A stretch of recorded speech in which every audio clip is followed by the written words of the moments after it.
Dzień dobry Państwu. Serdecznie witam w kolejnym wydaniu programu naszej Credit Union, który mam przyjemność ponownie prowadzić. Być może nawet przez kilka tygodni, gdyż ze względu na obowiązki rodzinne Renata Skawina i Krzysztof Jasiński przebywają obecnie w Polsce. Na rozpoczęcie programu wybrałem dla Państwa popularną piosenkę zespołu Piersi. Natomiast teraz chciałbym zaprosić do obejrzenia pierwszego fragmentu filmu dokumentalnego pod tytułem Canada – Geography, History and Attractions. Autorem scenariusza i realizatorem tego niezwykle interesującego dokumentu produkcji firmy Media Mind Digital jest Craig Ferlinger, a narratorem Al Sturm.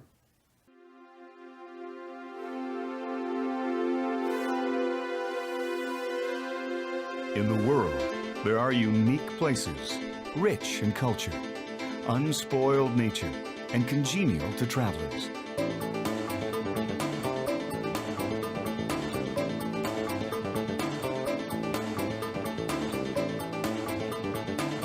Welcome to Canada, one of the world's largest and most livable countries.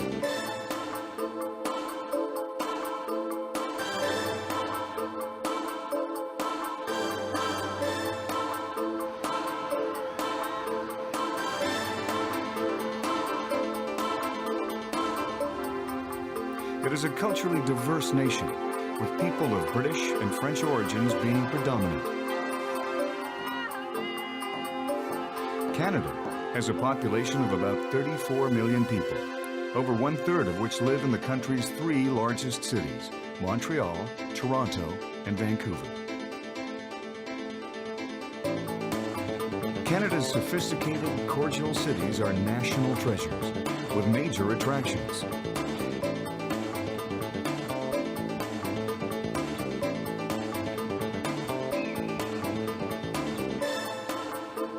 Every one of Canada's 10 provinces and 3 territories has something special to offer visitors. From wildlife tours and fishing in the north, to kayaking and nature tours in the Maritimes, from skiing and snowboarding in British Columbia, to enjoying the resorts and culture of Quebec, from canoeing and sightseeing in Ontario, to exploring unique areas and museums on the prairie.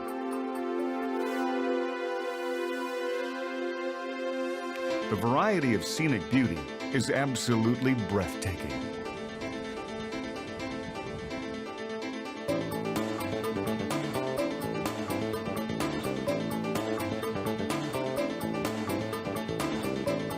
The Horseshoe Falls in Niagara Falls, Ontario, is one of the world's most impressive and voluminous waterfalls.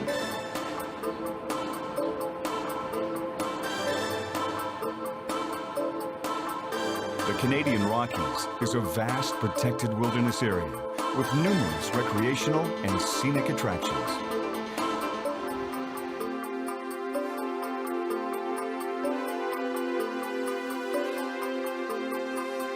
Canada is a country with many blessings.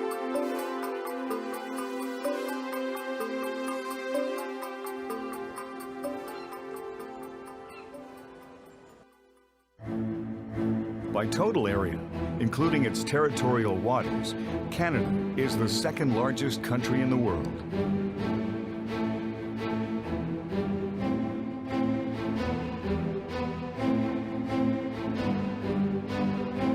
It has the world's longest coastline, 243,000 kilometers, with oceans on 3 sides, the Pacific in the west, Atlantic in the east, and Arctic in the north.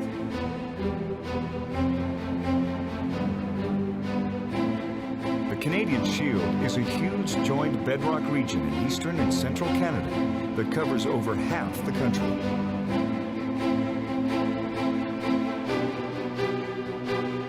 This pervasive area of Precambrian metamorphic rock was scoured clean by continental glaciers during the last ice age, leaving most of northern Canada thinly soiled, rich in minerals, and dotted with lakes and rivers.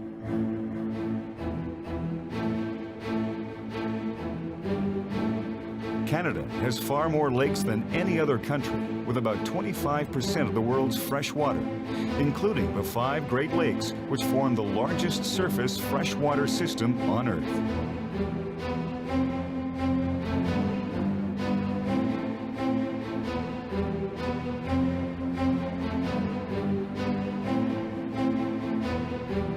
traveling west, Canada flattens into an enormous prairie region over 1,000 miles wide, then rises into a series of mountain ranges, beginning with the Alberta Rockies and ending with the mammoth coast mountains of British Columbia and the Yukon Territory.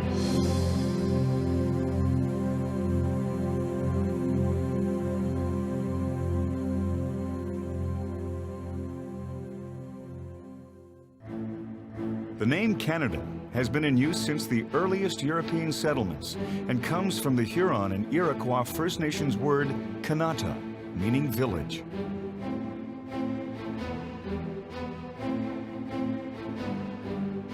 Canada became a country in 1867 with the passing of the British North America Act by Great Britain, who had won the whole eastern half of what is now North America by defeating France in the 7 Years' War in 1763. This act, with its subsequent amendments, embodied the written Constitution of Canada for more than a century.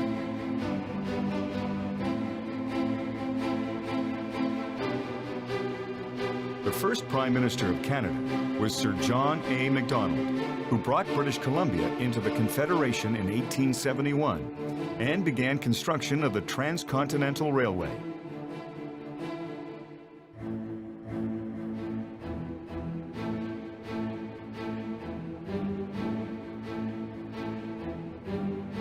Newfoundland was the last province to join Canada in 1949.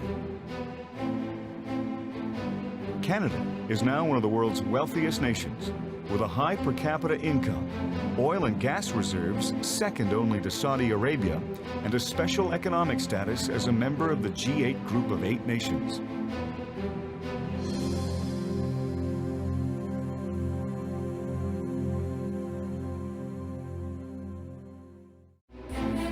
Newfoundland and Labrador is Canada's easternmost province, comprising the island of Newfoundland at the mouth of the Gulf of St. Lawrence and much larger Labrador on the North American mainland to the northwest.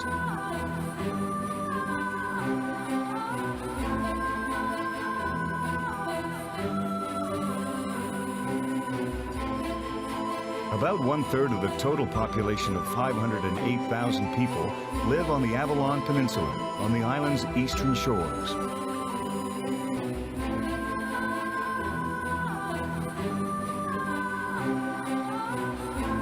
The capital city, St. John's, has a metro area population of 185,000 and is a small but busy modern metropolis.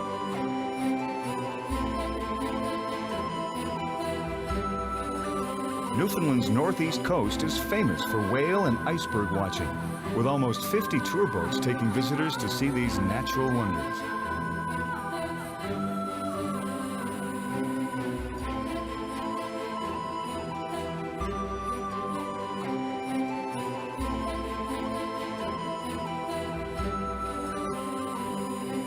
Seabirds are also popular attractions, with millions nesting here each summer to raise their young. Cape St. Mary's Ecological Reserve on the southern Avalon has a clifftop lookout next to several thousand northern gannets nesting only 15 meters away.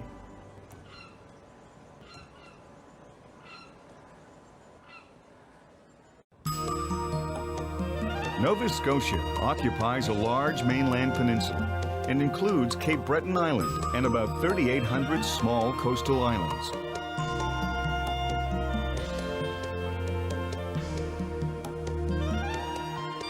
The Cabot Trail on Cape Breton Island is one of Canada's most scenic coastal drives.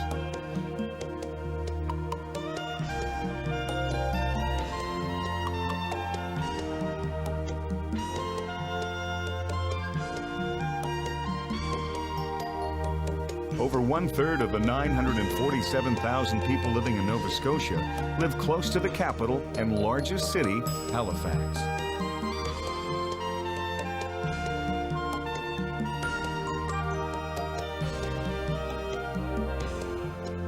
The city surrounds a large protected harbor with a naval base and is a leading North American container port.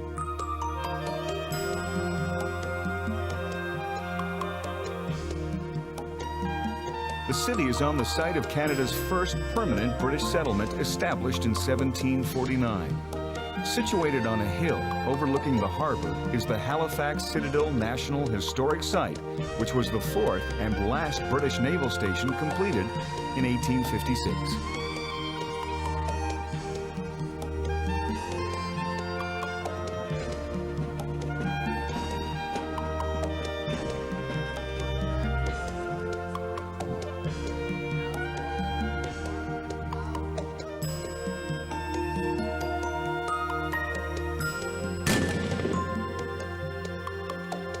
Halifax has the world's longest harborfront boardwalk, linking the cruise ship terminal to the historic downtown, with superb shopping, fine restaurants, and sidewalk cafes along the way.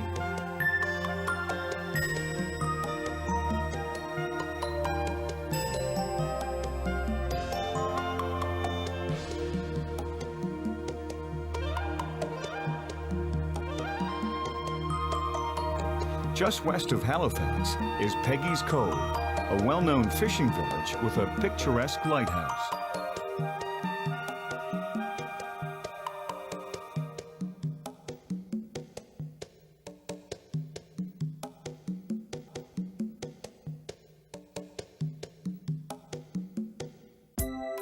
A little bit further west, also along the south shore of Nova Scotia, is the popular historic town of Lunenburg.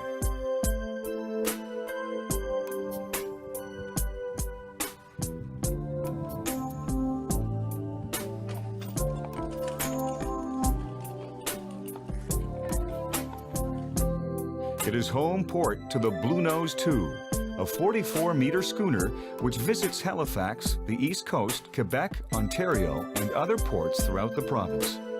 It is the sister ship to the original Bluenose, which won the International Fisherman's Trophy race 18 years in a row.